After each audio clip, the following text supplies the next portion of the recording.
సరిగ్గా 8 రోజుల కిందట పవన్ కళ్యాణ్ గారి రెండో కుమారుడు మార్క్ శంకర్ అగ్ని ప్రమాదం బారిన పడిన విషయం మనకందరికీ తెలిసిందే.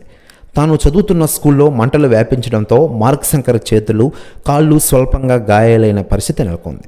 ఇక ప్రధానంగా పొగ శాతం ఎక్కువగా తరగతి గదులను అలుముకోవడంతో ఊపిరి పీల్చుకునే సమస్యలు అక్కడ అధికమయ్యాయి.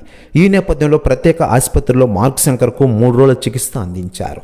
అదే సమయంలో విశాఖ ఏజెన్సీ పర్యటనలో ఉన్న పవన్ కళ్యాణ్ గారు అదే రోజు సాయంత్రం సింగపూర్కు ప్రయాణమయ్యారు. పవన్ కళ్యాణ్ గారితో పాటు ఆయన సోదరుడు మెగాస్టార్ చిరంజీవి గారు, ఆయన సత్యమణి సురేఖ సైతం సింగపూర్ వెళ్లిన విషయం మనకందరికీ తెలిసిందే. మరోవైపు మార్క్ శంకర్ ఆరోగ్యం ప్రస్తుతం కుదుట పడింది. తాజాగా పవన్ కళ్యాణ్ గారు మార్క్ శంకర్ని ఇంటికి తీసుకొస్తున్న ఫోటోలు, వీడియోలు నెట్టింట్లో తెగ వైరల్గా మారుతున్నాయి. మరోవైపు లేటెస్ట్గా అందుతున్న సమాచారం ప్రకారం పవన్ కళ్యాణ్ గారి ఇంటికి ఆయన చిన్న కుమారుడు మార్క్ శంకర్ను చూడడానికి సెలబ్రిటీలు వస్తూ ఉన్నారట.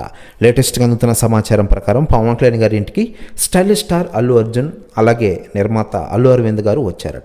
మార్క్ శంకర్పై ఆరోగ్యంపై ఆరా తీశారట ఇరువురు. ప్రస్తుతం న్యూస్ కూడా తెగ వైరల్ అవుతోంది టోటల్ తెలుగు ఇండస్ట్రీలో.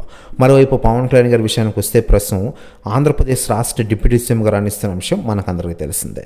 మరోవైపు మార్క్ శంకర్ విశ్రాంతి అనంతరం శంకర్తో కలిసి పవన్ కళ్యాణ్ గారు స్వయంగా తన బెడ్ని ఎత్తుకుని ఎయిర్పోర్ట్ నుంచి వస్తున్న వీడియో వైరల్గా మారింది.